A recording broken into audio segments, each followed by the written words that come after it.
Bonjour à tous et à toutes, je suis Nicolas, passionné d'immobilier et adepte de la location meublée saisonnière depuis de nombreuses années sur la commune de Limoges. Vous trouverez sur mon blog Locastus conseils et astuces concrets pour développer votre activité de loueur en toute simplicité. Aujourd'hui, je vais aborder avec vous l'intérêt d'avoir à faire de temps en temps ce que l'on peut appeler la fiche de police. Pourquoi et dans quel contexte faire la fiche de police dans le cadre de vos réservations différentes et successives? Bien, il faut savoir que tout locataire devant occuper votre location, provenant d'un État en dehors de l'Union européenne, doit remplir un document intitulé la fiche individuelle de police. C'est une obligation légale qui vous incombe. Sont concernés plus particulièrement les établissements suivants. On retrouvera les hôtels, les meublés de tourisme, les gîtes, les chambres d'hôtes et également les campings. C'est un document dûment complété, signé par votre locataire à son enregistrement et à son arrivée dans votre logement. On pourra faire plusieurs remarques. Si le locataire refuse de remplir ce document, vous êtes en droit de lui refuser l'accès à votre location. Deuxième remarque, ce document est à conserver pendant une durée d'au moins 6 mois à la disposition des forces de l'ordre si on vous en fait la demande.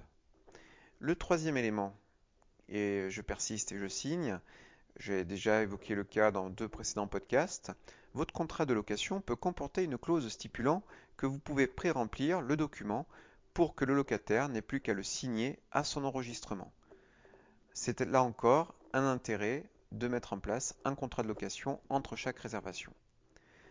L'astuce également, si vous faites systématiquement remplir un contrat de location et prenez une copie de la pièce d'identité de votre locataire, donc du client, cela vous donnera les mêmes informations qu'une fiche de police à fournir aux autorités compétentes sur demande.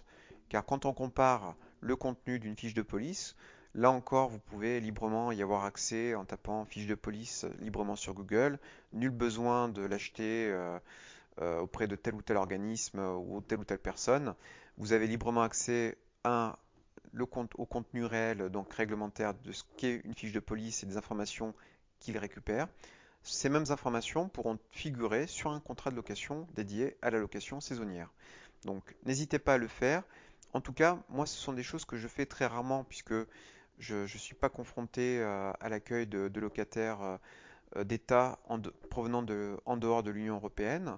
Mais ça m'est arrivé de temps en temps d'avoir une clientèle euh, m'imposant d'établir des fiches de police et je m'appuie sur mes contrats de location pour pouvoir pallier à ces formalités d'enregistrement. Et bien en tout cas, j'espère que ce podcast rapide vous aura éclairé sur l'intérêt de la fiche de police. Et bien entendu, je vous invite là encore à partager ce podcast entre amis. N'hésitez pas à la liker, à la commenter et puis bien entendu à nous suivre sur notre chaîne YouTube et vous abonner à locastus.com pour être avisé des prochaines publications. Je vous remercie en tout cas de votre attention et puis je vous souhaite une très bonne fin de journée. À très bientôt.